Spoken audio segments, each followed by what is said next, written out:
नमस्कार, बहुत स्वागत है आप सभी का। मैं हूं आपके साथ नैना यादव, लेकर हाजिर हूं हमारा खास शो पूछता है इंडिया। आज बात करेंगे भारत और बलूचिस्तान की। वो बलूचिस्तान जो लगातार अब भारत से उम्मीद भरी नजरों की तरफ एक तरह से देखता है। पाकिस्तान से जुड़ा हुआ ये बेहद अहम मसला है जिसने उसके अस्तित्व पर संकट खड़ा कर दिया है। भारत के अंदरूनी मामलों पर उंगली उठाने वाला पाकिस्तान, उससे हर जंग में मार खाने वाला पाकिस्तान, अपने घरेलू विवादों को सुलझाने में नाकाम पाकिस्तान टुकड़े टुकड़े होने की कगार पर पहुंच चुका है। क्यों हम ऐसा कहते हैं, उसकी बड़ी वजह है। दरअसल बलूचिस्तान के लोगों ने भारत के विदेश मंत्री एस जयशंकर को एक पत्र लिखा जिसमें उन्होंने ऑपरेशन सिंदूर की तारीफ की और पाकिस्तान की ओर से भारत में आतंकी साजिश रचे जाने पर नाराजगी जताई। पत्र में कहा गया कि बलूचिस्तान में पिछले 69 सालों से पाकिस्तान की ओर से मानव अधिकारों का उल्लंघन किया जा रहा है। पत्र में कहा गया कि पाकिस्तान लगातार बलूच लोगों पर अत्याचार कर रहा है। पत्र में पाकिस्तान को नासूर बताते हुए स्थायी इलाज करने को भी कहा गया और पत्र में चीन और पाकिस्तान के बलूचिस्तान में बढ़ते दखल को खतरनाक बताया है। साथ ही बाकायदा चेतावनी दी गई कि अगर बलूचिस्तान की रक्षा को और मजबूत नहीं किया गया तो चीन यहां जल्द ही अपनी सेना तैनात कर सकती है और बलूचिस्तान में चीन की सेना की मौजूदगी बलूचिस्तान के भविष्य के लिए बड़ा खतरा है। और ऐसा हम नहीं बल्कि बलूचिस्तान की आवाम कहती है। बलूचिस्तान की तरफ से लगातार अपनी आवाज बुलंद कर रहे, ये कहा जाए बाशिंदे कहते हैं। जाहिर सी बात है, पाकिस्तान के लिए ये नया साल 2026 कई चुनौतियां लेकर आया है। पाकिस्तान के सीडीएफ आसिम मुनीर और शाहबाज सरकार को घरेलू और बाहरी दोनों ही मोर्चों पर कई चुनौतियों का सामना करना पड़ेगा। सबसे अहम बात आप ये भी समझिए कि अभी हाल ही में आसिम मुनीर पहुंचे थे बलूचिस्तान और वहां की सरजमी से पाकिस्तान की आर्मी को ये कहा जाए कि उनका हौसला बढ़ाते हुए नजर आ रहे थे। जिस तरह से उनके शब्द थे, इसमें कोई शक नहीं कि वो हताश हो चुकी पाकिस्तान की आर्मी का एक तरह से हौसला बढ़ाने की कोशिश कर रहे थे। वो पाकिस्तान की आर्मी जिसे बलूचिस्तान में वहां की जनता की नाराजगी का सामना बार बार करना पड़ता है।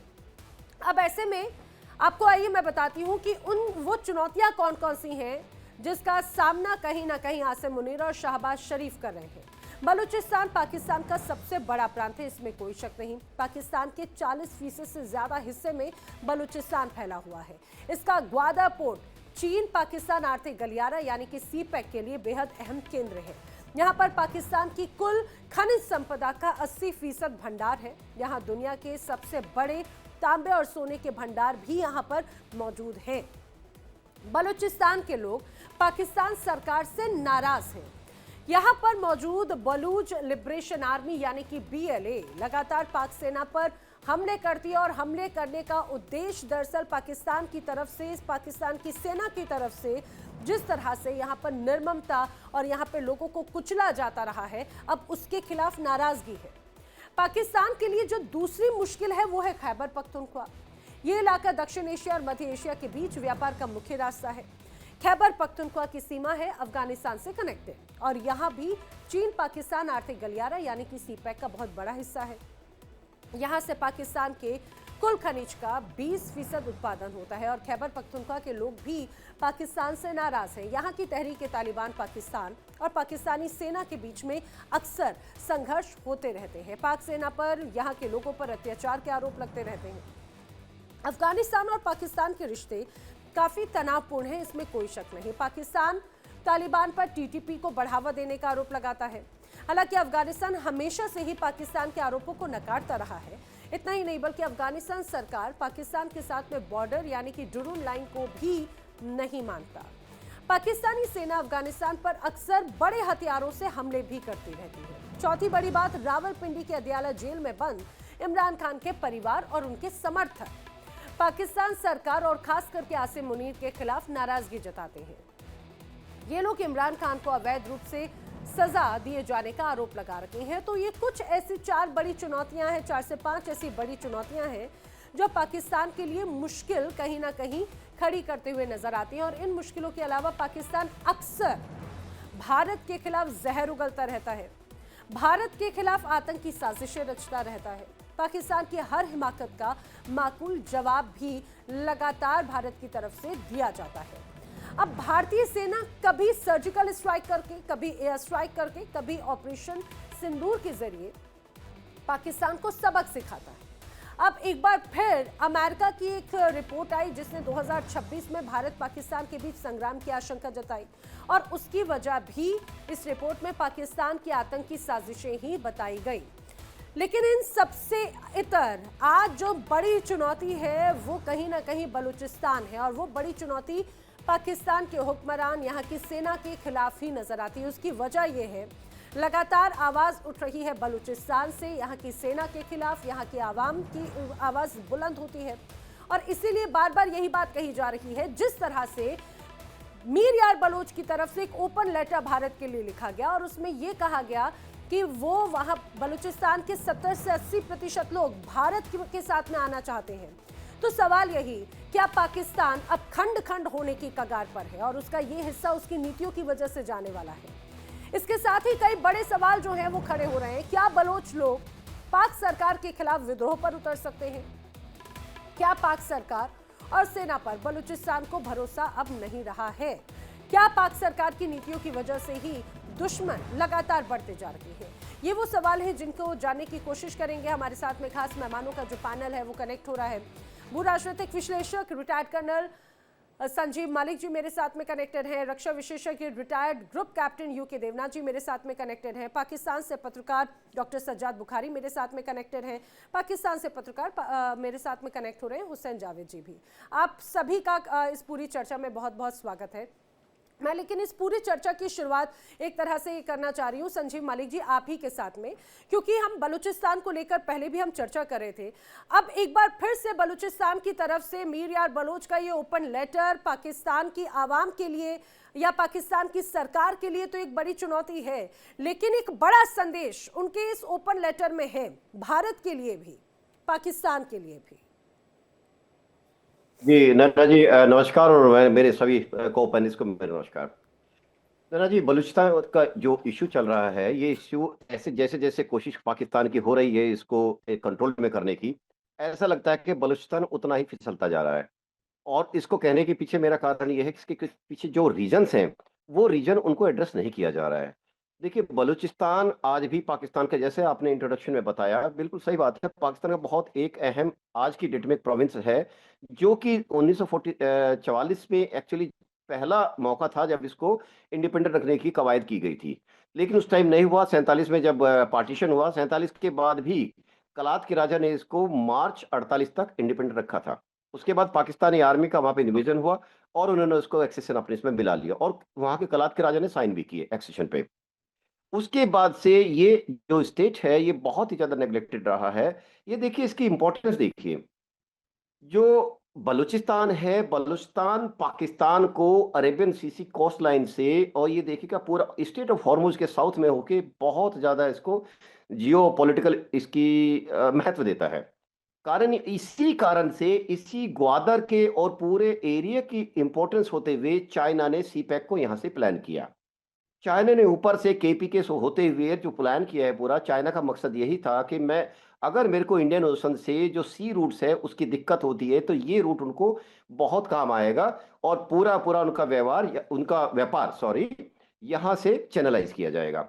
लेकिन हुआ क्या है कि इसके जो खनिज पदार्थ है वहां के, जो देखिए बहुत रिच है ये, वहां के पेट्रोलियम गैस में, ऑयल में, कॉपर में, जिंक में, यानी वहां के तकरीबन 70 to 75% जितने नेचुरल रिसोर्सेज है वो इस प्रोविंस के अंदर मौजूद है। इन सब की अनदेखी करते हुए वहां के लोगों को एलिमिनेट किया गया, शुरू से किया गया, क्योंकि किसी भी, जो पाकिस्तान में सरकारें बदलती रही, तानाशाह भी आते रहे बीच बीच में, इनकी सो कॉल्ड यो क्या कहते हैं इसको, डेमोक्रेटिक जिसको ये कहते हैं, बट डेमोक्रेसी नहीं है वो, बेसिकली आर्मी के हाथों में रखने वाली वहां की गवर्नमेंट रही है। इन्होंने वहां पे किया और इस स्टेट को पूरी तरह से नेग्लेक्ट किया। आज की डेट में ह्यूमन राइट्स वायलेशन, आज की डेट के अंदर वहां के लोग अपना रिप्रेजेंटेशन नहीं देखते हैं पाकिस्तान सिस्टम के अंदर। आर्मी के अंदर देखिए कितने बलोच हैं, या वहां की गवर्नमेंट जॉब्स के अंदर देखिए कितने बलोच हैं। इसके अंदर completely collapse of the health system. आज वहां पे इन्हीं के, पाकिस्तान के अखबार है, बड़े मशहूर है, डॉन, डॉन के मुताबिक मैं एक रिपोर्ट पढ़ रहा था अभी कुछ पिछले दिनों की, 71% की पॉवर्टी है वहां पे। जी सर, जी जो जो प्रदेश किसी भी देश का इतना महत्वपूर्ण अंग है, वहां पे almost 70 to 75% minerals natural resources को कंट्रीब्यूट करता है, वहां पे 70% के आसपास पॉवर्टी लाइन होना अपने आप में दिखाता है कि लोगों में संतोष क्यों नहीं पैदा होगा।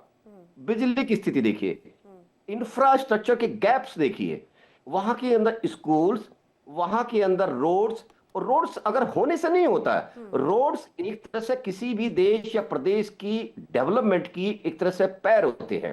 रोड्स ही बनाते हैं कि आपका कितनी तेजी से मूवमेंट वहां पे डेवलपमेंट का आएगा। इन सब चीज को देखते हुए वहां के लोगों में भारी नाराजगी यही रही है पाकिस्तानी एस्टेब्लिशमेंट से। जी और जी सर। 70, जी मैम मैं और खत्म कर रहा सर हूं। जी जी सर। 70s के दशक से 70s के दशक में एक्चुअली बलोच लिबरेशन का उन्होंने मूवमेंट शुरू किया था। बीच बीच में पाकिस्तानी सरकार, पाकिस्तानी मिलिट्री उनको दबाती रही, और आज जब भी लोग बोलता है, क्योंकि उनको उनके इश्यूज को एड्रेस नहीं किया गया है और उनको लगता नहीं है कि पाकिस्तान कंट्री के अंदर उनका ये रिप्रेजेंटेशन आ पाएगा। ठीक है सर। और ये अपने आप में इसीलिए बहुत अहम हो जाता है क्योंकि हम ये पिछले काफी लंबे वक्त से देख रहे हैं मीर यार बलोच का ये जो एक ओपन लेटर है, इस ओपन लेटर में बहुत ढेर सारी बातें हैं। और सिर्फ अगर मैं इस ओपन लेटर को मीर यार बलोच से ही नहीं, पूरे बलूचिस्तान की आवाम के तौर पर देखूं, जो पाकिस्तान के 44% से ज्यादा हिस्से को बलूचिस्तान कवर करता है, लेकिन कहा यह जाता है, यही सवाल मैं लेकर जाना चाह रही हूँ एक बार, मेरे साथ में पाकिस्तान से पत्रकार है सज्जाद बुखारी। सज्जाद, कहा जाता है कि बलूचिस्तान बड़ा समृद्ध, खनिजों से बड़ा समृद्ध, हर रूप में बहुत ज्यादा ये कहा जाए कि मजबूत हिस्से में से एक है, लेकिन इसके बावजूद यहाँ पर उसका फायदा वहाँ के आवाम को नहीं मिल पाता, पाकिस्तान के अन्य हिस्सों में मिल जाता है, और यही आरोप लगातार यहाँ की आवाम लगाती है। तो क्या ये कहा जाए मीर यार बलोच या लगातार यहाँ से विद्रोह की जो आवाज उठती है वो उसी नाराजगी का ही एक नतीजा है, और जिसे एड्रेस करने में एक तरह से नाकाम, अभी फिलहाल स्थिति को अगर देखा जाए तो पाकिस्तान सरकार नाकाम नजर आती है? बहुत शुक्रिया, आदाब अर्ज़ नैना जी तमाम पैनलिस्ट को।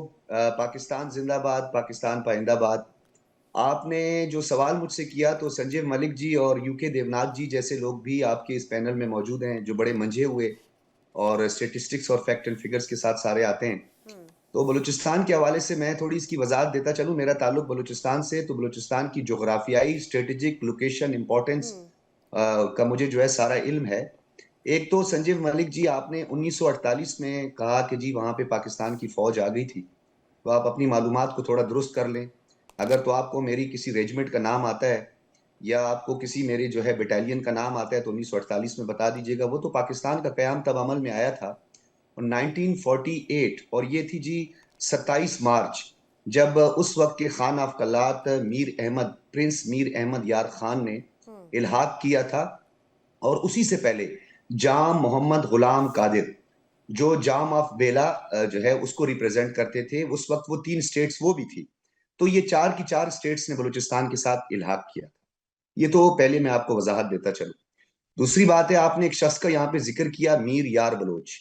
उसका ताल्लुक सारावान से है, झालावान से है, या माजी के चीफ कमिश्नर सूबे से है। कौन है ये शख्स जिसके बारे में आप मुझे बता रही हैं? देखिए, मैं आपको सिंपल सी बात बताऊंगा। अगर तो हम बेला की बात करें तो जाम ऑफ बेला जो है उसको इस वक्त रिप्रेजेंट कर रहे हैं, बेला को रिप्रेजेंट कर रहे हैं जाम कमाल खान, जो कि इस वक्त फेडरल मिनिस्टर हैं। जाम गुलाम कादिर के, जाम यूसुफ के साहबजादे हैं और जाम गुलाम कादिर के पोते हैं। फिर आप आ जाएं, आगे बढ़ते जाएं, तो वहां पर आपको मुलाकात आपकी होगी खान ऑफ कलात के हवाले से। जो इस वक्त वहां पे खान ऑफ कलात हैं मीर सलमान दाऊद, तो ना इस शख्स का ताल्लुक उनसे है। फिर आप आ जाते हैं तो वहां पे जो इंपॉर्टेंट शख्सियात हैं, सरदार अख्तर मैंगल हैं, तो ना ही सरदार अख्तर मैंगल के कबीले से कोई बंदा जो है उठ के खड़ा हुआ है। फिर उससे आगे आप आ जाए तो सारावान, झालावान आता है। झालावान में जो है वो जो इस वक्त चीफ मिनिस्टर भी माजी में रह चुके हैं, सनाउल्लाह ज़ेहरी साहब, उनके खानदान से भी ये शख्स का ताल्लुक नहीं है। फिर उससे आप आगे आ जाएं तो फिर आपके पास आ जाता है सारावान, नवाब असलम रेसानी या उसका कोई खानदान या कोई शख्स उसमें मौजूद नहीं है। बुगटी ट्राइब में आ जाएं तो ना ही उसमें आगे मरी ट्राइब आ जाता है। मरी ट्राइब में चंगेज उनको लीड कर रहा है। ये इस तरह के लोगों को आप हाईलाइट करके क्या साबित करना चाहते हैं? पहले तो आप कहते हैं कि जी इनके पास क्रिटिकल मिनरल्स ही नहीं है, और अब आप 70 to 75% मिनरल्स को एक्सेप्ट भी कर रहे हैं बलूचिस्तान में। पहले तो आप कह रहे थे इनके पास कुछ भी नहीं है। नहीं नहीं नहीं, फिर आप इसको मैं यहाँ पे थोड़ा मान सा भी रहे दुरुस्त हैं। करना चाह रही हूँ और मैं इस बात को ये इसीलिए सवाल करना चाह रही हूँ। आप तो जानते हैं ना कि वहाँ पे इतनी समृद्धता है, पूरी दुनिया जानती है, इसलिए अमेरिका का पर्सनल इंटरेस्ट भी नजर आता है। मैं कुल मिलाकर ये पूछना चाह रही हूँ क्योंकि ये पहला ऐसा मौका नहीं है जब बलूचिस्तान की तरफ से इस तरह से आवाज बुलंद हुई हो।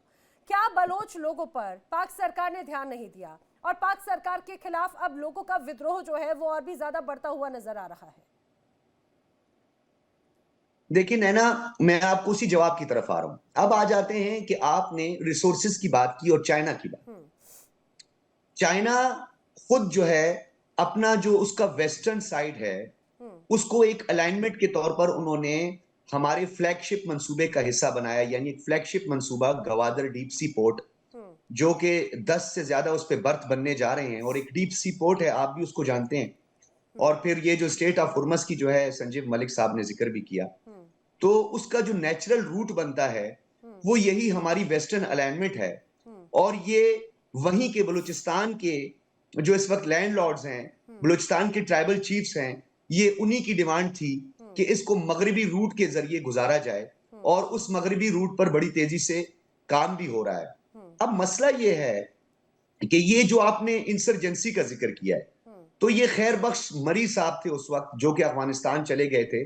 माजी में ये तमाम अशखास जो थे वो कैबिनेट का हिस्सा भी बने रहे, इक्तदार का हिस्सा भी बने रहे। अब जो प्रॉब्लम आ रही है, प्रॉब्लम ये आ रही है कि इस शख्स के मीर यार बलोच की आपके जयशंकर को लिखे हुए खत से ये बात साबित हो रही है, जैसे आपके नरेंद्र मोदी ने लाल किला पर खड़े होकर बलूचिस्तान का दावा किया था और बाद में लाल किला पर खालिस्तान का झंडा जो है खालसा वालों ने लहरा दिया था, तो वो मैं आपकी यादें भी ताजा कर दूं।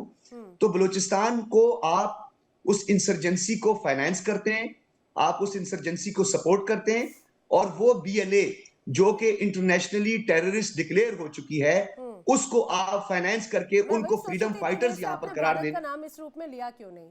अच्छा, मैं आपको बताती हूँ सज्जाद बुखारी, कई इस तरह की जो रिपोर्ट्स हैं उसमें कहा जाता है पाकिस्तान ह्यूमन राइट कमीशन उनकी तरफ से ही रिपोर्ट के आंकड़े हैं कि बलूचिस्तान में 40,000 से ज्यादा लोग गायब हैं और कई ऐसी रिपोर्ट सामने आती हैं। ठीक है, हुसैन जावेद शायद इस बात से इत्तेफाक ना रखते हो, आपका जिस तरह से आप यहाँ पर रिएक्ट कर रहे हैं, मैं ये सवाल अच्छा मैं आप ही की तरफ लेकर आती हूँ। और उसमें कई इस तरह के तमाम अलग अलग पॉइंट्स का जिक्र किया गया और सिर्फ ये एक रिपोर्ट नहीं, कई बार ऐसे तमाम बड़े विद्रोह की तस्वीर नजर आती है। क्या उसमें भारत की भूमिका है? पाकिस्तान की तरफ से बलूचिस्तान की आवाम को क्या दिया गया? वहां की नीतियों का विरोध किया जाता है, वहां पर 20 से 22 घंटे बिजली नहीं रहती, ये लोग चीख चीख कर कहते हैं। वहां पर जो बेसिक मूलभूत सुविधाएं हैं उसके लिए लोग लगातार दो चार हो रहे होते हैं। तो वो भारत की नीतियों का नतीजा है क्या हुसैन जावेद, या वो पाकिस्तान की नीतियों का नतीजा है जो बलूचिस्तान में बिजली नहीं पहुंच रही, बलूचिस्तान में जो मूलभूत सुविधाएं वो नहीं पहुंच रही, बलूचिस्तान में जिस तरह से लोगों की गायब होने की तमाम ऐसे केसेस सामने आते हैं, किल एंड डंप के केसेस सामने आते हैं, जगह जगह लाशें पड़ी मिलती हैं, ऐसी पाकिस्तान की रिपोर्ट्स का हवाला मैं दे रही हूं, उसमें हिंदुस्तान की भूमिका है क्या? हुसैन जावेद।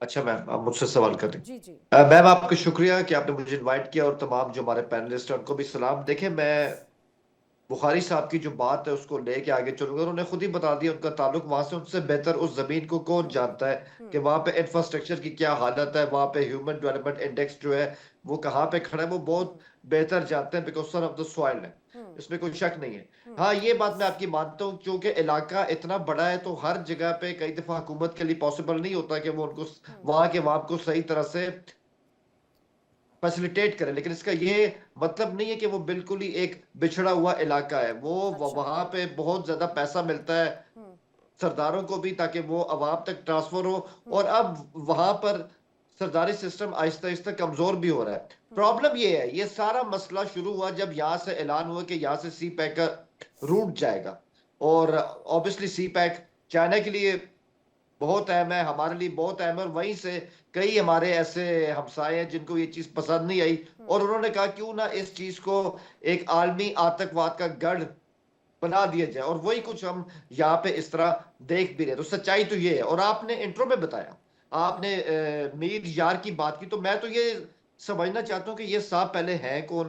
क्या इस वक्त ये बलूचिस्तान की जो पाक धरती है जो हमारी अपनी है, ये वहां पर पाए जाते हैं? इनमें तो इतनी हिम्मत नहीं थी कि वहां आके ये इस तरह बात करें जिस जमीन के अपने आप को बेटा कहते हैं। तो क्या ये शख्स, क्या इसके खत की भी कोई अहमियत नहीं है? बल्कि आज सुबह तो मैं इसका ये बयान इंडियन मीडिया के ऊपर सुन रहा था कि ये धमकी दे रहा था कि अच्छा हम इस तरह 5 लाख अपनी फौज जो है उस तरह खड़ी कर लेंगे और इस सूबे पे कब्जा कर लेंगे। तो भाई आपका तो वजूद ही अच्छा नहीं यहाँ पे। अच्छा अगर ये आप सब तो है, आवाम अच्छा की ये नुमा- अगर है हुसैन जावेद, मुझे एक बात बताइए, कुछ समय पहले 2025 में ही एक वीडियो बड़ा वायरल हो रहा था और जिसको देखकर कोई खुश नहीं हो सकता, वो बड़ा शर्मनाक था, क्योंकि किसी भी देश की आर्मी का एक मान सम्मान होता है, लेकिन वहां की जनता ने जो किया वो अपने गुस्से स्वरूप उनकी वर्दी उतरवाकर वो प्रदर्शनी लगाई थी, उनकी टोपी, उनकी पूरी यूनिफॉर्म की तस्वीर थी, वो वाकई में बहुत हैरान और परेशान करने वाली थी। मैं बोलती हूँ किसी भी देश के लिए, किसी भी आर्मी के लिए ये अच्छी तस्वीरें नहीं होती। तो ये प्रदर्शन एक तरह से नाराजगी स्वरूप ही था, यूके देवनाथ जी, जो बात यहाँ पर हुसैन जावेद कह रहे थे। इसमें कोई शक नहीं है कि पाकिस्तान की जो सरकार है उसको बलूचिस्तान के दूर दराज के इलाके में कंट्रोल रखने में काफ़ी दिक्कत आ रही है। आए दिन वहाँ बम के धमाके होते रहते हैं। ये धमाके या आईईडी ब्लास्ट जो हैं कई बार बलूच लिबरेशन फोर्स कर रही है। अभी बीएलए ने या किसी फोर्स ने कल भी वहाँ एक बम का धमाका किया जिसमें कि एक आवाम की मौत हो गई। चाइनीज सिटीजन जो सीपेक में काम कर रहे हैं, उनके इंजीनियर्स, वर्कर्स, उन पर भी लगातार हमले होते रहे हैं। सीपेक में चाइना जो है बहुत ही सेंसिटिव मूड में है और चीन ने बार बार ये पेशकश की है कि अगर पाकिस्तान की सरकार सीपेक में जो चाइनीज काम कर रहे हैं उनकी प्रोटेक्शन नहीं कर पा रही है, तो चीन भी अपनी तरफ से फौज भेजकर या चाइनीज पुलिस भेजकर चाइनीज इंजीनियर्स और वर्कर्स को प्रोटेक्शन देना चाहती है। अब सवाल उठता है कि बलूचिस्तान के लोग नाराज क्यों हैं? मैं हिस्टोरिकल पर्सपेक्टिव में बोलना चाहूँगा कि भारत को भी इस तरह की दिक्कतों का सामना करना पड़ा था और भारत ने उन मुश्किलात को कैसे सॉल्व किया। ये दुनिया भर में देखा गया है कि एक सेंट्रल अथॉरिटी होती है और दूर दराज के जो पेरिफेरियल स्टेट्स होते हैं दुनिया के किसी भी देश में, वो हमेशा सेंट्रल अथॉरिटी से अपने को थोड़ा सा दूर मानते हैं।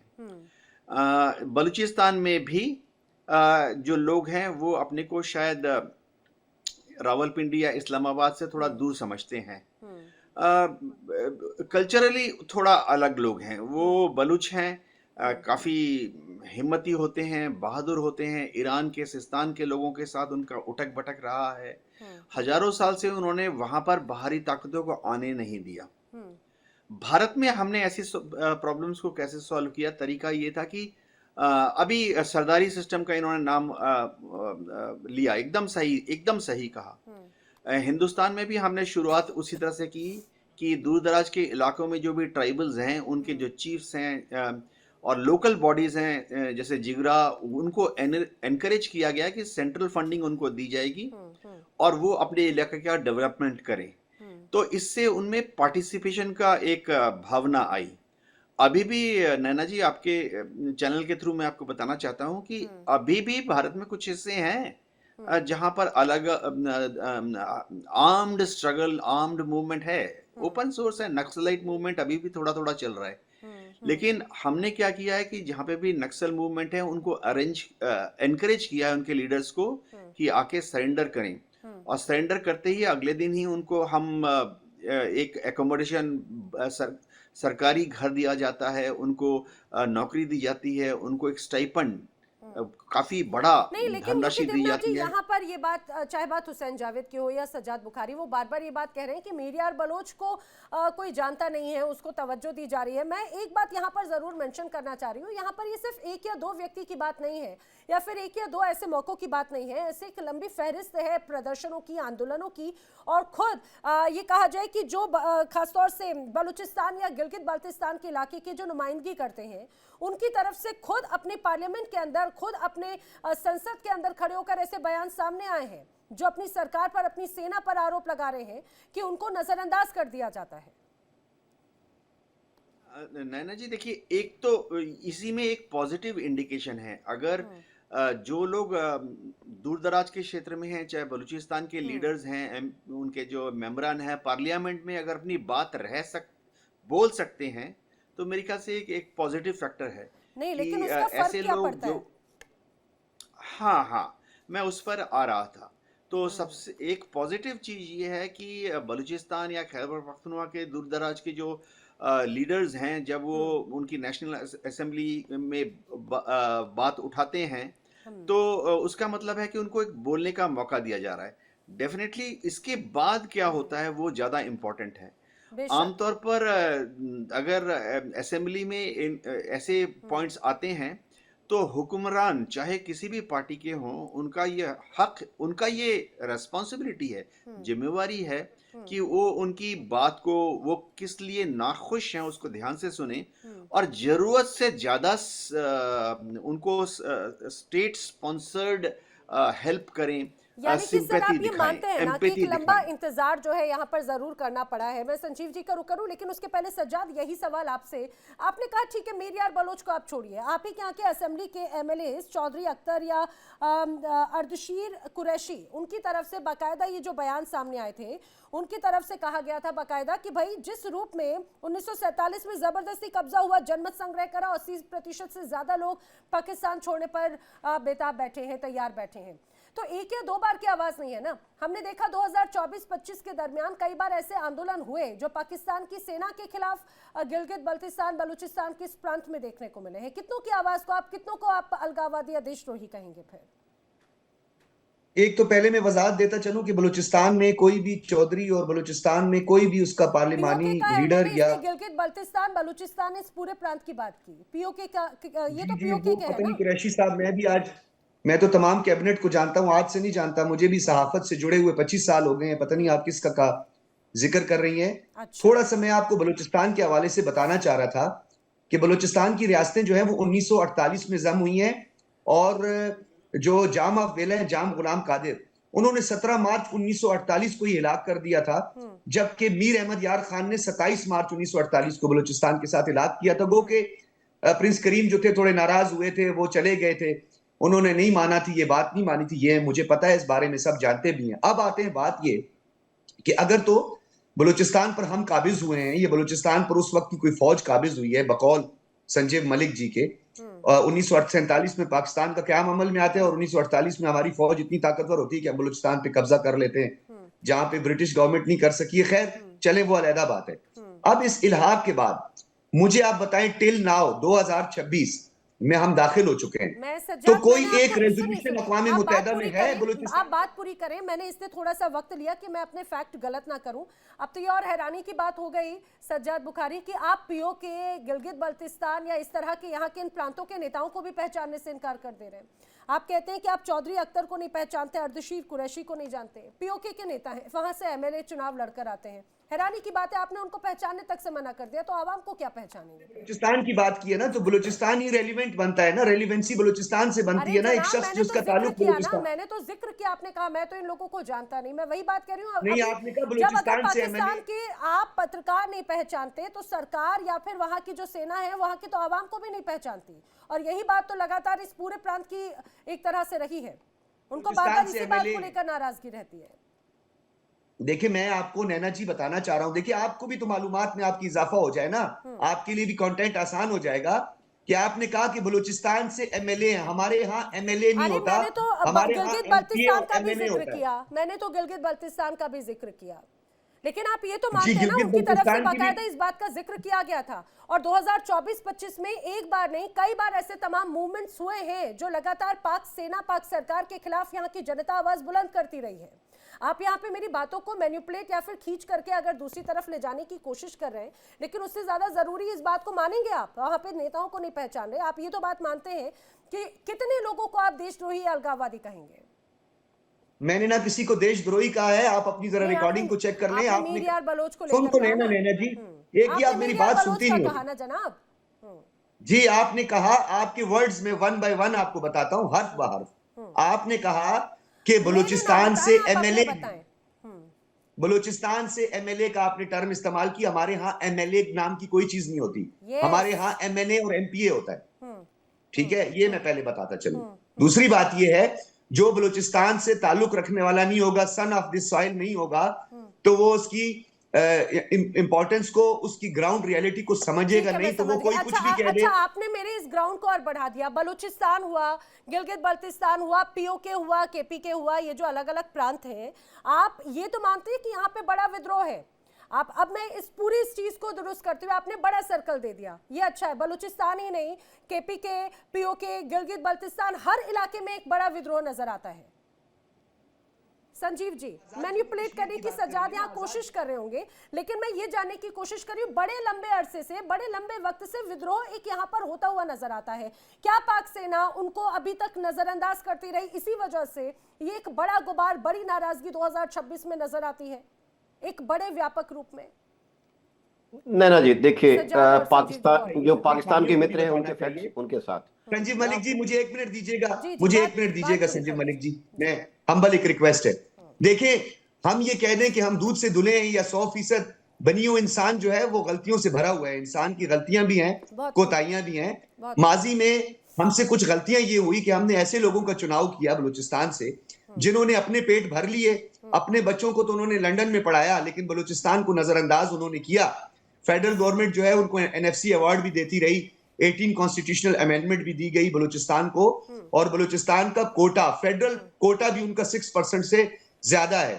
यानी बलूचिस्तान के लोगों नहीं को तो सज्जाद, जो ये कहा विफाक जाए है कि इन उन्होंने 78 सालों में वहां के जो कॉमन नेता हैं, वहां के जो लोकल नेता हैं, उन्होंने तो एड्रेस नहीं किया, लेकिन क्या यहाँ पर जो आपके राष्ट्रपति थे, आपके प्रधानमंत्री थे, आपके सेना अध्यक्ष थे, क्या उन्होंने भी कभी जरूरत नहीं समझी कि वहां के लोगों की जरूरतों को समझे, परेशानियों का समाधान निकालें? की जो पॉपुलेशन है, बलूचिस्तान की पॉपुलेशन है स्कैटर्ड पॉपुलेशन, तो वहां पे डिप्लॉयमेंट के हवाले से बात करें या एम्प्लॉयमेंट के हवाले से बात करें, ठीक है, क्योंकि हमारा जो एनएफसी अवार्ड था या माजी में जो हमारे तकसीम का तरीकाकार था वो अकॉर्डिंग टू पॉपुलेशन था, अकॉर्डिंग टू एरिया नहीं था।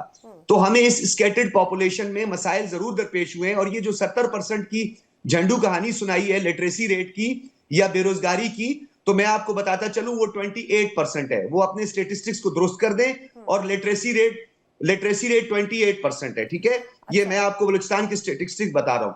बलूचिस्तान में सिर्फ HRC कलाट की डिवीजन रिपोर्ट के का भी हवाला दे दीजिए, आपकी human right commission of Pakistan की रिपोर्ट का भी हवाला दे दीजिए। उन्होंने खुद ने ये बात कहा है कई बार वो खुद कहते हैं कि यहाँ पर जिस रूप में लोगों की जानें जाती हैं, आखिर उसका जिम्मेदार कौन है? संजीव जी प्लीज, आप कुछ बात कह रहे थे, उसको जरूर कंटिन्यू करें। ना जी, मैं देखिए, मैं उस बात पे आना चाहता हूँ। बेसिक्स क्या होते हैं, देखिए, किसी भी प्रोविंस की या कोई भी किसी भी खित्ते के जो आदमी है या वहां की पॉपुलेशन विद्रोह पे कब आती है? दो रीजन से आती है। जब उनका पॉलिटिकल एलिशन हो और उनकी सुनवाई ना हो। दूसरी बात, वहां पे डेवलपमेंट, उनकी मूलभूत जरूरतें हैं, उनको प्रॉब्लम हो, वो पूरी ना हो, सरकार ध्यान नहीं दे। मुझे जो लगता है कि ये पूरा जब 48 के बाद, 27 मार्च के बाद पाकिस्तान में एनेक्सेशन किया गया बलूचिस्तान का, उसके बाद पाकिस्तान के वहां के जो भी हुक्मरान रहे, चाहे वो मिलिट्री रहे या सिविलियन रहे, उन लोगों ने बलूचिस्तान को सिर्फ एक दोहन स्टेट के रूप में देखा। दोहन का मतलब है कि वहां पर इतने सारे खनिज है, मिनरल्स है, वो सब चीजें एक्सट्रैक्ट करो, और वो नेशनल, देखो कंट्रीब्यूशन तो उनसे ही होता है ना, नेशनल कम्युनिटी बहुत बड़ा कंट्रीब्यूशन है उनका। और वहां के लिए डेवलपमेंट, उनकी लिटरेसी, उनकी हेल्थ, उनकी सैनिटेशन, आज ये देखिए कि वहां पर कितना 6 या 7% कल्टीवेशन का एरिया है पूरा, बहुत बड़ा एरिया। हाँ, 44% का तकरीबन, सॉरी, कितने मिनरल एक्सट्रैक्ट किए वहां से? नहीं, ये बात, हम डेटा तो बहुत लंबा हो जाएगा, पर मैं एक पूरे कॉन्सेप्ट पे आ रहा हूं। तो वहां पे जो वहां के लोग हैं, वहां ये देखिए, वहां की नेशनल असेंबली में जहां तक मेरी नॉलेज है 20 सीटें टोटल वहां से बलूचिस्तान से रिप्रेजेंटेड। तो वहां के लोग अपने रिप्रेजेंटेशन को अपना कम कर पा रहे हैं, और यही बात महसूस हो रहा है कि जब उनकी सुनवाई उस लेवल पर नहीं होगी, क्योंकि वहां पर डोमिनेंस पंजाब के एरिया का ज्यादा है। वहां के पॉलिटिकल सिस्टम में ले लीजिए, आर्मी सिस्टम में ले लीजिए, यानी मिलिट्री सिस्टम में ले लीजिए, और एडमिनिस्ट्रेटिव में ले लीजिए, बलोच एरिया का, बलोच लोगों का रिप्रेजेंटेशन कम है। इसकी वजह से वहां के लोगों की सुनवाई भी कम होगी, ऑब्वियसली, वेरी लॉजिकली। जब उनके रिप्रेजेंटेटिव कम होंगे तो उनकी समस्याओं का समाधान भी कम होगा। Over a period of time ये चीज एक्यूमुलेट होती गई, और यही चीज 1970s के दशक में वहां पर ये जो बलूचिस्तान के लिबरेशन की आवाज उठी, और जब इस आवाज को वहां पर मिली, और क्योंकि पाकिस्तान ने उसके बाद भी ध्यान नहीं दिया। देखिए, एक बात है, एक तो है कि रूटीन में आप चल रहे हैं, एक चीज है कि वो कहते हैं बलूचिस्तान के, देखिए, रिवेन्यू का रिप्रेजेंटेशन का, शेयरिंग ऑफ रिवेन्यू बिल्कुल नेग्लिजिबल है, बहुत कम है। वहां पर जो गैप्स है आपके इंफ्रास्ट्रक्चर के, चाहे एजुकेशन ले लीजिए, स्कूलिंग ले लीजिए, कॉलेज ले लीजिए, रोड्स ले लीजिए, रेलवे ले लीजिए, एक दो रेड मूव देने से नहीं काम चलेगा। लोगों को मानते हैं आपके सज्जाद भाई कि वहां पे पॉपुलेशन का डेंसिटी बहुत कम है, बड़ा एरिया है, लोग छितरे हुए हैं और जगह जगह पे, लेकिन इसका मतलब ये नहीं कि उनकी कनेक्टिविटी को आप कंप्रोमाइज करे जाए। कनेक्टिविटी बहुत तरीके से होती है, ये आपकी कम्युनिकेशन कनेक्टिविटी है, रोड कनेक्टिविटी है, ट्रेन कनेक्टिविटी है, इसके अलावा लोगों का अपने मेन स्ट्रीम के अंदर कनेक्टिविटी है। वहां के जो एलिमिनेट फील कर रहे हैं, ये बहुत सारे पॉइंट्स ये है। देखिए उनकी एक डिमांड रही है पास्ट में कि बलोच भाषा को वहां के नेशनल करिकुलम में शामिल किया जाए। हाँ, क्योंकि उनको वो बड़े स्वाभिमानी लोग हैं, एक तरह से देखा जाए। देखो सभी खित्ते के लोग स्वाभिमानी होते हैं, मैं उनकी कोई अलग से चीज कमी निकालने की कोशिश नहीं कर रहा हूं। मैं ये कह रहा हूं कि उनकी डिमांड भी आज तक पूरी नहीं की गई। नेशनल असेंबली में उनका पुअर रिप्रेजेंटेशन दूसरा बड़ा कारण है, और पूरी पाकिस्तान की आर्मी के अंदर उनका रिप्रेजेंटेशन भी बहुत ही नाममात्र का है। सज्जाद भाई है, हुसैन भाई है, वो जो जाहिर सी बात पे इस बात पे थोड़ा सा I request them to throw some light. और इसके अलावा और भी एक चीज बताएं, देखिए जब किसी देश की समस्या को आप लंबे टाइम तक नेगलेक्ट करोगे ना, किसी भी खित्ते की, तो वहां पे असंतोष का उभरना अवश्यंभावी है। और अगर आप उसकी वो नब्ज को नहीं पकड़ के उसको नहीं करोगे, इतने मिल, मैं आता हूं चाइना फैक्टर पे मैम। वहां के लोगों में चाइना फैक्टर भी एक दुखता हुआ नस है। और ये दुखती हुई नस क्यों है कि वहां पर देखिए ग्वादर पोर्ट पे एक एयरपोर्ट बनाया गया, एयरपोर्ट। उस एयरपोर्ट के अंदर वहां पे पूरा चाइनीज साइन बोर्ड है। मतलब मैं छोटी बात पे नहीं जा रहा हूं, उसका मतलब निकालिए आप। जी हुसैन जावेद कुछ कह रहे हैं। Exclusivity to China, exclusivity to China, to वहां के खनिज पदार्थों को दोहन का लाइसेंस चाइनीज कंपनियों को देना। वहां के लोगों को लगता है कि ये हमारी पॉकेट पे डाका डाला गया है। तो इस चीज को ये तो गवर्नमेंट समझाए, ठीक है, अपने हुसैन लोगों को जावेद कनेक्ट कुछ करे। कहना चाह रहे हैं जी। लेकिन हुसैन जावेद जो जावेद। यहाँ पर सीपैक का जिक्र कर रहे थे संजीव मलिक जी, उसका एक और मैं जिक्र कर दूं। यहाँ पर बलूचिस्तान के ही बाशिंदों का ये भी कहना है कि जब से सीपैक बना, ग्वादर का जो हिस्सा है वो सीपैक में है, और उसके बाद में उन बलूचिस्तान वासियों को ही रिस्ट्रिक्ट कर दिया गया। वहाँ के जो मछुआरे हैं वो कहते हैं कि हमें तक वहां पर जाने के लिए प्रॉपर एक्सेस नहीं है, हमारे लिए बहुत चुनिंदा लोगों को वहां पर एक्सेस दिया गया। हमारी जमीन का इस्तेमाल हो रहा है पैसा कमाने के लिए, लेकिन बलूचिस्तान वालों को नहीं मिलता।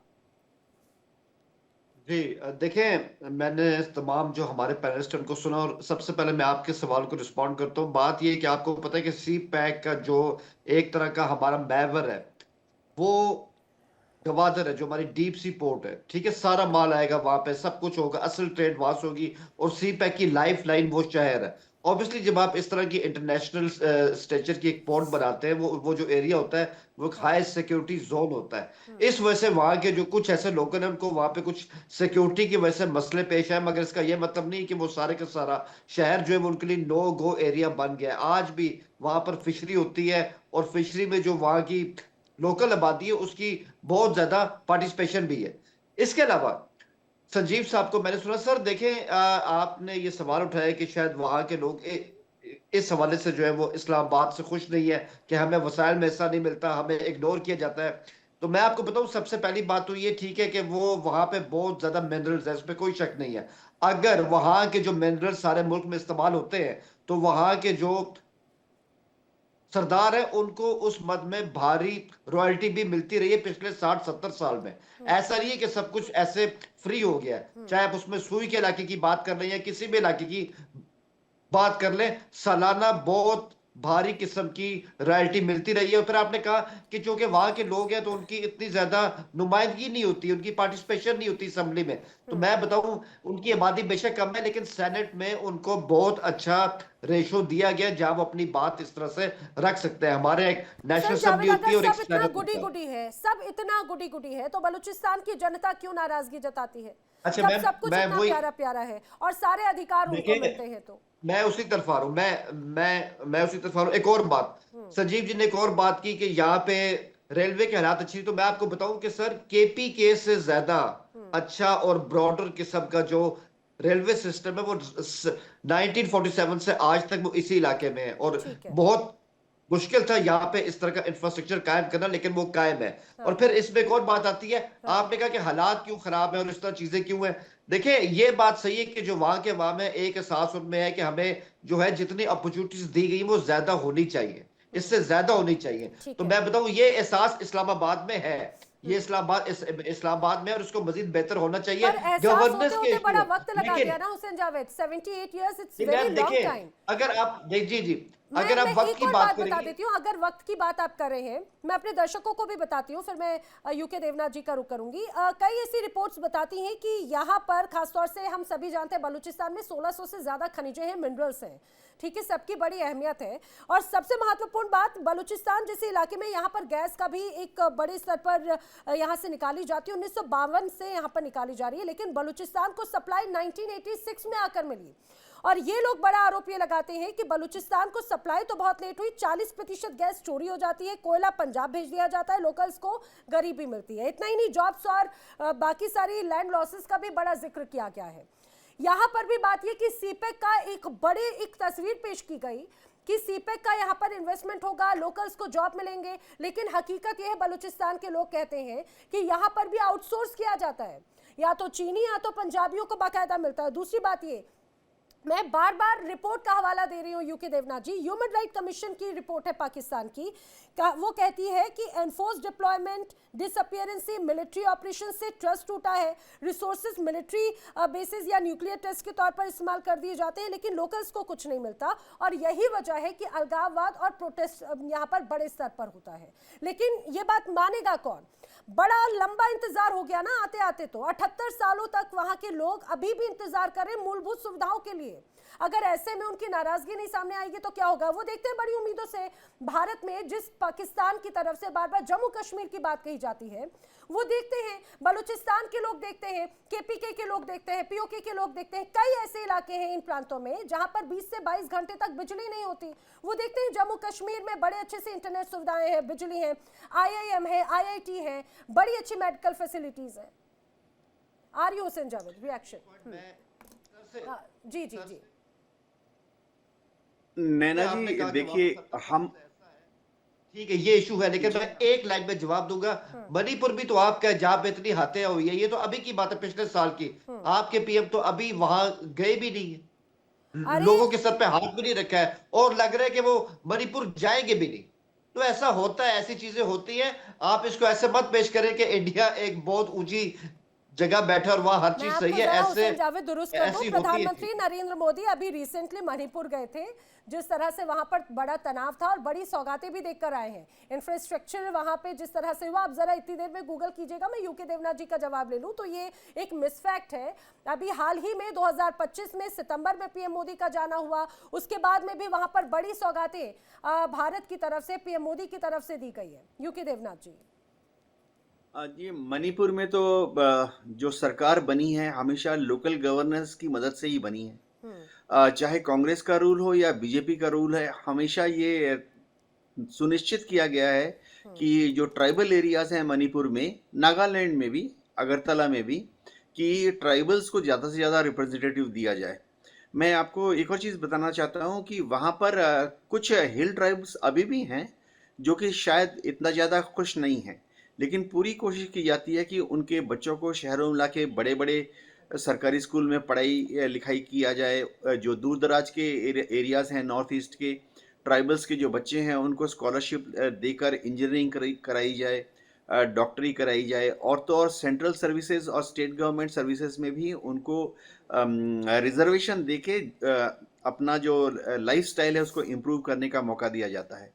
देखिए, हम बात कर रहे थे कि बलूचिस्तान में फिर से जाफर एक्सप्रेस जैसा वारदात क्यों ना हो भविष्य में। क्या भारत चाहता है कि बलूचिस्तान के लोग हमेशा नाखुश रहें पाकिस्तान की सेंट्रल अथॉरिटी से? नहीं, हम चाहते हैं कि बलूचिस्तान पाकिस्तान का हिस्सा, मजबूत हिस्सा बना रहे। दूसरी चीज, हम ये भी चाहते हैं कि बलूचिस्तान के लोग जो हैं उनको ये यकीन हो कि पाकिस्तान की जो डोमिनेंट लोग हैं, मैं बोल ही देता हूँ, पाकिस्तान में ज़्यादातर जगह पर उनके जो पंजाबी सुन्नी मुस्लिम्स हैं उन्हीं का डोमिनेंस है। बलूचिस्तान के लोगों को लगना चाहिए कि डोमिनेंट लोग भी उनके साथ हैं। तो तरीका क्या है, ये हमें सोचना पड़ेगा। अगर 100 में से ये समझना पड़ेगा कि 100 में से 90 आदमी को आपने खुश कर दिया, लेकिन 100 में से एक आदमी भी नाराज है तो वो एक आईडी लगा सकता है। तो एडमिनिस्ट्रेशन का पूरा ख्याल जो है वो कहाँ जाना चाहिए। 100 में से एक आदमी जो नाराज है और जो शायद कल परसों एक आईडी या बॉम्ब ब्लास्ट करने की कोशिश कर रहा जी, है, उसका एक ही तरीका है सज्जाद कुछ कि उसको यकीन दिलाया जाए कि उसके इलाके में जो कुछ हो रहा है उसकी मर्जी से होगा, ताकि वो बार बार खड़ा होकर आज़ादी आज़ादी या ऑटोनॉमी ऑटोनॉमी इस तरह की बातें ना करे।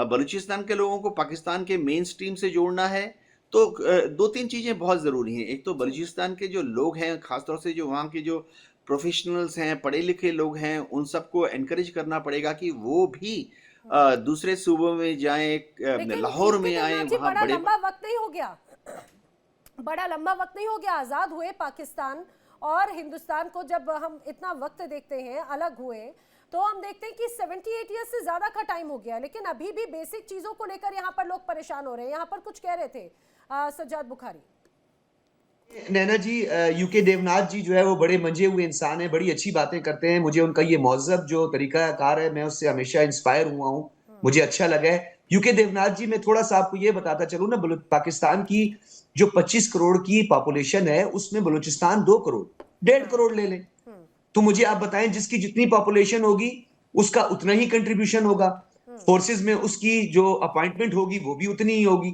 आपको बलोच रेजिमेंट के बारे में पता है? नहीं पता तो मैं बता देता हूं। एक पूरी बलोच रेजिमेंट बनाई हुई है।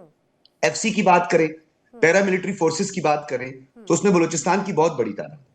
गवादर के मछेरों की बात करें तो मैं हुसैन भाई आपको भी ये बताता चलूं कि गवादर में एक गवादर डेवलपमेंट अथॉरिटी बनाई गई है, एक गवादर पोर्ट अथॉरिटी बनाई गई है। ये दोनों डेवलपमेंट अथॉरिटीज ने मछेरों के लिए खुसूसी तौर पर गवादर डेवलपमेंट अथॉरिटी की जेरे निगरानी एक पूरी हाउसिंग सोसाइटी उनको बना के दी है। पहले वो कच्चे घरों में रहते थे, ये मैं आपको बताऊं उनको जो बेनिफिट मिला है। 90,000 लोग जो है वो बलूचिस्तान से उनकी खपत होगी और 7,000 लोगों को गवादर से अब मेन स्ट्रीम में लाया गया है और उनको जॉब्स दी गई हैं। ये मैं आपको स्टेटिस्टिक्स बता रहा हूं बलूचिस्तान के। अब बलूचिस्तान में जो गवादर है, गवादर में मकामी लोग हैं ही नहीं।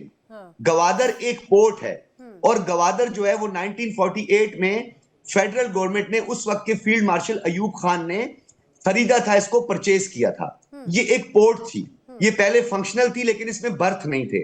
अब इस पे बाकायदा तौर पे बर्थ भी बनाए जा रहे हैं और वहां पे फ्री जोन भी मुकम्मल हो चुका है। ठीक है। अब जो बलूचिस्तान के लोग हैं उनको चाइना भी भेजा गया है, चाइनीज जुबान सीखने के लिए भेजा गया है। उनको इस वक्त जो है मुख्तलिफ इंस्टीट्यूशंस में पढ़ाया भी जा रहा है ताकि वो माइंस एंड मिनरल्स इंस्टीट्यूट्स में। मुझे एक बात बताइए, जब इतना सब कुछ गुडी गुडी है तो क्या कन्वर्सेशन का इशू है क्या, या फिर वहां तक बात नहीं पहुंच पा रही? जी, यहाँ पर कुछ संजीव मलिक जी भी कहना चाह रहे थे आपकी बात पे। संजीव मलिक जी, क्या ये एक झूठे सब्ज़बाग दिखाए गए? क्योंकि लोग तो कहते हैं कि भाई सीपैक का जो पूरा मसला है वहां पर तो या तो चीनी या तो पंजाबियों को, जो अक्सर ऐसा होता है कि आउटसाइडर्स को फायदा दे दिया जाता है बलूचिस्तान की जगह। ये नैना जी पंजाबी बलोच सिंधी वाली बात ना करें, ये मुनासिब नहीं है, ये अच्छी बात नहीं है। पंजाबी सिंधी हम सब पाकिस्तानी हैं, हमें आप तकसीम ना करें, ये मेहरबानी करें। ये नहीं तकसीम नहीं, हम तकसीम नहीं कर रहे बयान कर। नहीं, मैं नैना जी आपके माध्यम से आप 2-3 बातें रखना चाहूंगा। देखिए, वहां पर असली प्रॉब्लम यहीं पर है कि पूरा का पूरा बलूचिस्तान और वहां के अवाम, वहां के लोग अपने आप को डिस्कनेक्ट फील करते हैं। उनको लगता है कि उनकी कीमत पर पूरा पंजाब रीजन को, वहां के लोगों को तरजीह दी जाती है। हम ना डिवाइड कर रहे हैं, जो फैक्ट दिखता है, जो हम पढ़ते हैं, उससे निष्कर्ष निकालते हैं आपका। पॉपुलेशन है, नहीं, सुनिए, मानते हैं पॉपुलेशन वहां की कम है, डेंसिटी कम है, पॉपुलेशन जो है स्पार्सली पॉपुलेटेड है। देखिए, असली चीज है वहां के जो प्रदेश, जो देश आपकी इकोनॉमी के अंदर इतना बड़ा रेवेन्यू जनरेट करके देता है, वहां के लोग एलिनिएशन कैसे फील कर रहे हैं? आपने उनके लिए किया क्या है जो वहां को एड्रेस करें, उनकी असली मूलभूत समस्याओं को? वे समस्याएं वहीं की वहीं है, बल्कि गैप बढ़ता जा रहा है। जो मैं आपको एक वर्ड टर्म यूज किया है ना, देखिए, there is something called national integration. उसके अंदर आपकी हर खित्ते की पॉपुलेशन को उचित उसका रिप्रेजेंटेशन देना होता है, और जो लोग आपको कंट्रीब्यूशन करते हैं, जो लोग आपके ट्राइबल एरियाज के हैं, वहां को स्पेशल स्कीम बनानी पड़ती है आपको। नहीं, सुनिए, पहले मुझे बोलने दीजिए। कौमी असेंबली में नुमाइंदगी है, सेनेट का चेयरमैन मुंतखब होता है, डिप्टी चेयरमैन मुंतखब होता है, I'm not contesting you, मैं सिर्फ ये कहना चाह रहा हूं कि वहां की जो समस्या है, ये समस्या ना किसी बाहरी जनता की हुई है और ना ये लोकल समस्या है। लोकल समस्या आज की नहीं है, ये समस्या 1947 ऑनवर्ड्स है। 50 के बाद से लेके और 67-68 तक ये समस्या थोड़ी डोरमेंट रही। 70-71 के बाद ये समस्या फिर चालू हुई और दिक्कत ये रही कि वहां के लोग ने जितने आते गए अपने अपने स्वार्थ को सब देखते गए, वहां के लोगों पर Yes. ध्यान नहीं किया जी। 44% आपका एरिया पॉपुलेशन कम है और आपके 70% खनिज पदार्थ पूरे पाकिस्तान के जिस एरिया में हो, आप कैसे अफोर्ड कर सकते हैं उन लोगों को एलिनेट करना। और सर जी। और ये सब नजरअंदाज करते करते 78 साल हो गए। बार बार मणिपुर का जिक्र हुसैन जावेद जी या फिर सज्जाद बुखारी जी कर देते हैं, तो मैं अपने दर्शकों को ये भी बता दूं, बलूचिस्तान और मणिपुर में तो दूर दूर तक कहीं से कहीं कोई कंपैरिजन ही नहीं है इंफ्रास्ट्रक्चर डेवलपमेंट वाइज, या फिर यहाँ पर जिस रूप में लगातार कंस्ट्रक्शंस होते हैं, जिस रूप में यहाँ पर मेडिकल फैसिलिटीज, या मैं तो बोलती हूँ बिजली की व्यवस्था है, वो ही अगर आप 1% भी अगर बलूचिस्तान वाले लोगों को दे देते तो आज जिस तरह से बड़ा विद्रोह का सामना पाकिस्तान को करना पड़ रहा है वो नहीं होता। वक्त इतना ही था। आप सभी मेरे साथ इस चर्चा में शामिल हुए, आप सभी का बहुत बहुत धन्यवाद। लेकिन कुल मिलाकर चाहे बात पठान हो, टीटीपी हो, बीएलए हो या बीएलएफ, ऐसे तमाम अलग अलग संगठन जो लगातार पाकिस्तान की सेना, पाकिस्तान की सरकार की चिंता बढ़ा रहे हैं, 2026 में खंड खंड होता पाकिस्तान जरूर नजर आता है। वक्त एक ब्रेक का, इंडिया टीवी अब आपकी स्मार्ट टीवी पर भी मौजूद है, इंडिया टीवी 24/7। अब आप सुनते हैं इन सभी प्लेटफॉर्म्स